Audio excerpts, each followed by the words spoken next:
بسم اللہ الرحمن الرحیم رب اشرح لی صدری ویسر لی امری واحلل عقدۃ من لسانی یفقهوا قولی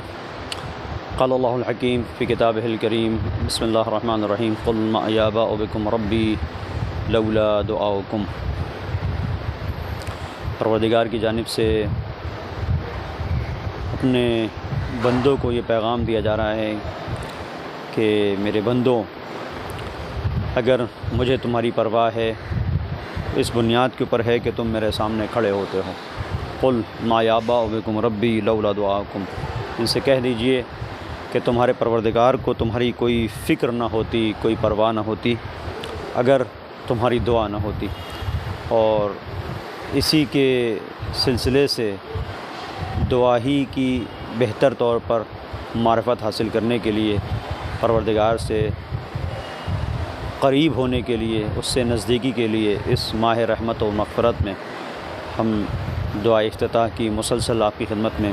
شرح کر رہے ہیں، ان کے اس دعائے افتتاح کے مفاہیم کو سمجھنے کی کوشش کر رہے ہیں۔ ارشاد ہوتا ہے پروردگار کی جانب سے، قل ما یابأ بکم ربی لولا دعاؤکم، ان سے کہہ دیجئے کہ اگر تمہاری دعا نہ ہوتی تو ہمیں تمہاری پرواہ نہ ہوتی۔ کس طریقے سے بہتر ہم رب کے سامنے دعا کریں تاکہ پروردگار جس قدر ہو سکے وہ ہماری پرواہ کرے۔ اگر اس نے ہمارے سر پر ہاتھ رکھ دیا تو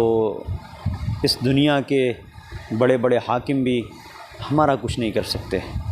اگر کوئی ہمیں نقصان پہنچانا چاہے تو کوئی نقصان نہیں پہنچا سکتا، اس لیے کہ رب کریم کا ہاتھ ہمارے سر پر ہے۔ یہ کب ہوگا؟ جب پروردگار ہمارے لیے فکر مند ہوگا۔ پروردگار کب فکر مند ہوگا؟ جب ہم اس کی بارگاہ میں دعا کریں گے۔ دعا افتتاح میں سلیقہ دعا بتایا گیا ہے، طریقہ دعا ہے، ادب دعا ہے۔ ہم نے اب تک آپ کی خدمت میں کچھ مفاہیم کو پیش کیا، جب یہاں تک بات پہنچی کہ اللہم انی اسألک قلیلا من کثیر، دیکھیں یہ ادب دعا ہے، یہ طریقہ دعا ہے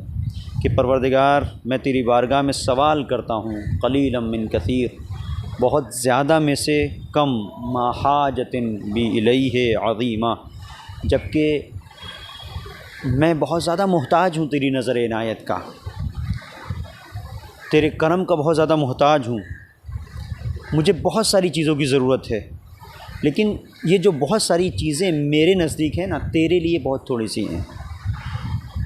تیرے لیے بہت چھوٹی سی ہیں۔ من کثیر ما حاجۃ بی الیہ عظیمہ وغناک عنہ قدیم، اور تو غنی ہے، تو بے نیاز ہے، تجھے ان سب چیزوں کی ضرورت نہیں ہے۔ ایسا نہیں ہے کہ آج اس دنیا میں ہم اگر کسی سے مانگتے ہیں، جب اس سے لیتے ہیں کچھ کسی کے خزانے سے تو کچھ کم ہوتا ہے نا، خزانے میں تو کچھ کم ہوتا ہے، چاہے جتنا بڑا خزانہ ہوگا، تھوڑا سا بھی ہم کچھ لیں گے تو کچھ کم ہوگا۔ لیکن یہ کریم وہ ہے کہ جس کے خزانے میں کبھی کوئی کمی نہیں ہوتی، وَهُوَ عِندِي کثیر، اور وہ چیز جو میں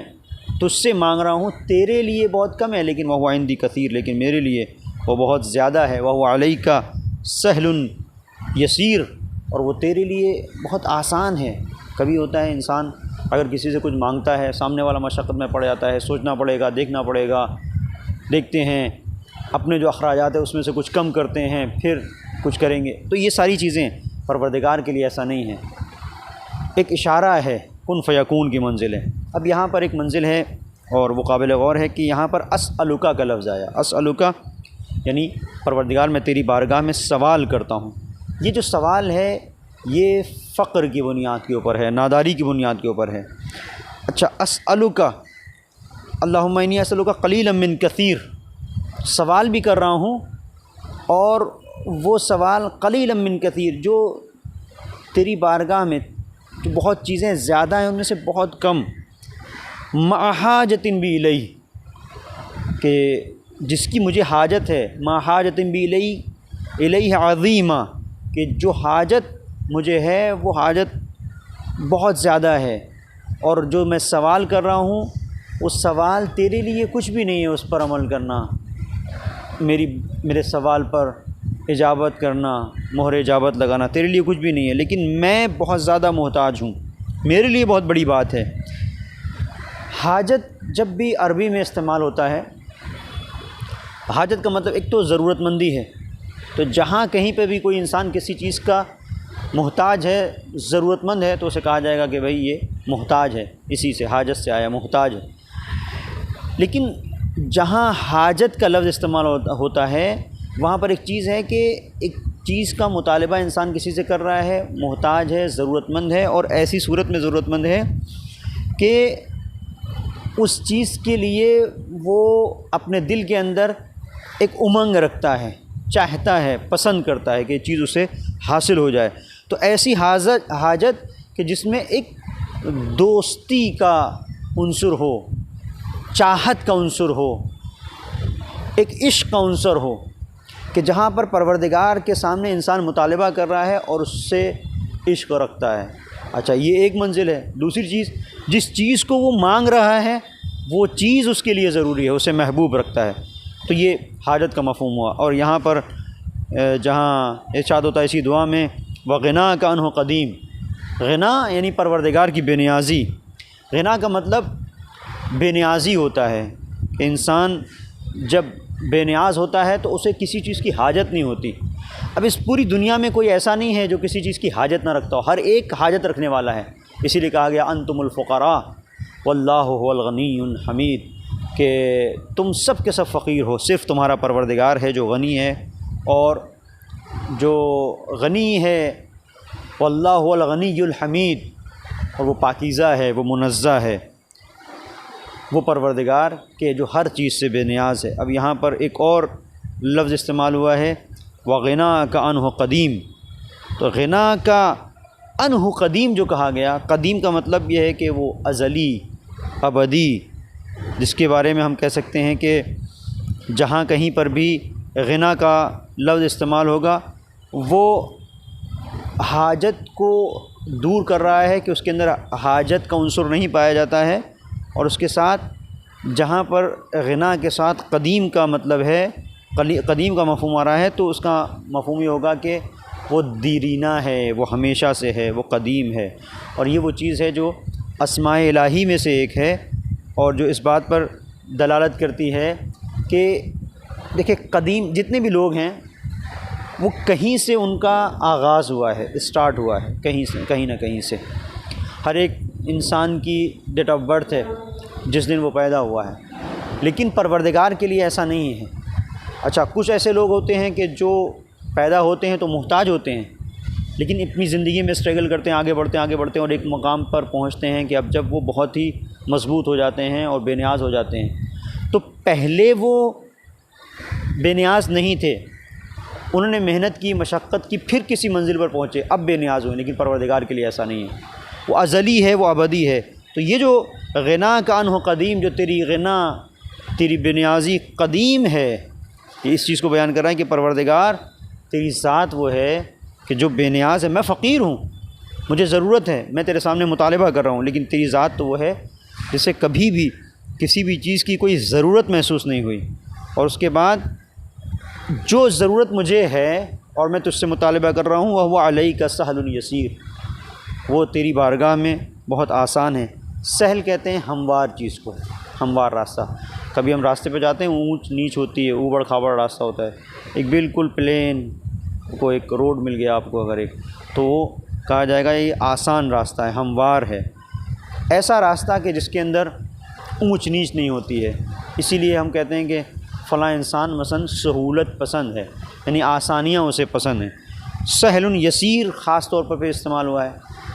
کہ سہل جہاں پر نشیب و فراز نہ ہو، یسیر یعنی بہت آسان، یعنی ایک طرح سے تاکید ہے کہ پروردگار جو چیز میں تجھ سے طلب کر رہا ہوں وہ میرے لیے بہت ضروری ہے، لیکن تیرے لیے بہت آسان ہے، اس کے اندر کوئی نشیب و فراز نہیں ہے، کوئی اونچ نیچ نہیں ہے، اور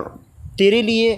اسے پورا کرنا کوئی مشکل نہیں ہے، سب کچھ تیری قدرت میں ہے۔ دیکھیں یسیر وہاں پر بھی استعمال ہوتا ہے جہاں پر کسی انسان کے ہاتھ میں کچھ ہو اور اسے کچھ محنت نہ کرنا پڑے، انسان کو پریشانی نہ ہو، اس کو کہتے ہیں یسیر۔ تو اب اس کو اگر آپ اس دعا کے اس انداز کو اگر آپ دیکھیں تو پروردگار سے ہم نے اس انداز سے دعا کی کہ پہلے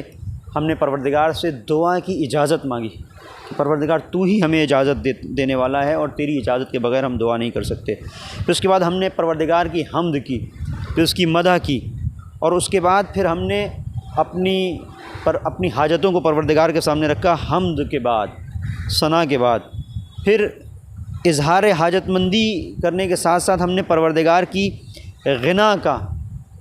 اس کی بے نیازی کا اقرار کیا، اور پھر ہم نے اس بات کا اظہار کیا کہ پروردگار جو کچھ میں مانگ رہا ہوں بہت تھوڑا ہے، لیکن جو تو دینے والا ہے وہ بہت زیادہ ہے، اور جس کا ہم سے مطالبہ ہے، جو ہم سے کہا ہے کہ پروردگار تو نے چاہا ہے کہ ہم دعا کریں،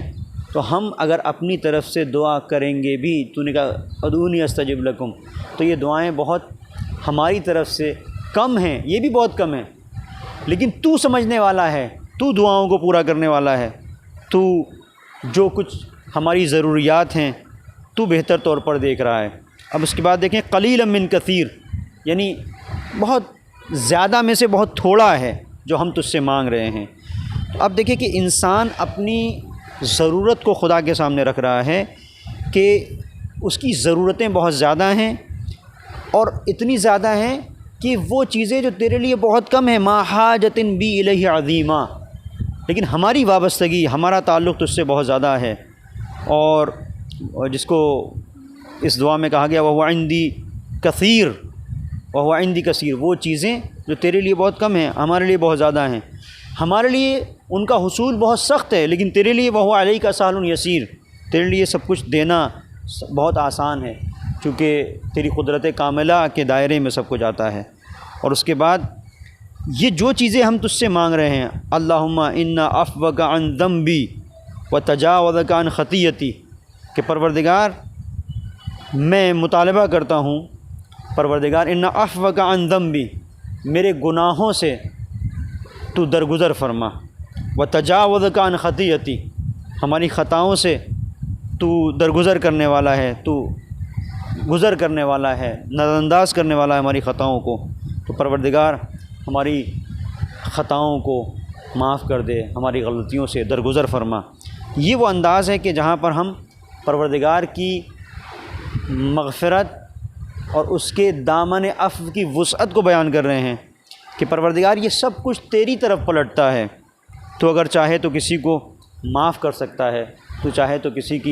کسی کے گناہوں سے پردہ پوشی کر سکتا ہے، اور تو پردہ پوشی کرتا ہے تو ستار العیوب ہے۔ تو یہی میں تیری بارگاہ میں لے کے آیا ہوں اس دعا کے اندر کہ پروردگار جو کچھ میں تجھ سے مانگ رہا ہوں بہت تھوڑا سا ہے، مجھے معاف کر دے، تیرے لیے معاف کرنا کون سی بڑی بات ہے، میرے لیے یہ معافی بہت بڑی چیز ہے، اگر تو معاف کر دے گا، تیرے لیے تو کچھ بھی نہیں ہے، میں اپنے گناہوں کی معافی لے کے آیا ہوں، بہت زیادہ گناہ ہے میرے، لیکن تیرے لیے کوئی بڑی بات نہیں ان گناہوں سے درگزر فرمانا، تو مالک تو مجھے معاف کر دے۔ پروردگار کی بارگاہ میں دعا ہے کہ مالک ہم سب کی مغفرت فرمائے، اور اس ماہ رحمت اور مغفرت میں ہمیں توفیق دے کہ ہم زیادہ سے زیادہ اللہ کی بندگی اور اطاعت میں اپنے لمحات کو صرف کر سکیں۔ مالک کے حضور میں دعا ہے کہ پروردگار امام زمانہ کے ظہور میں تعجیل فرمائے، اور ہمیں ان کے اعوان و انصار میں شمار فرمائے۔ ربنا تقبل منا انک انت السمیع العلیم۔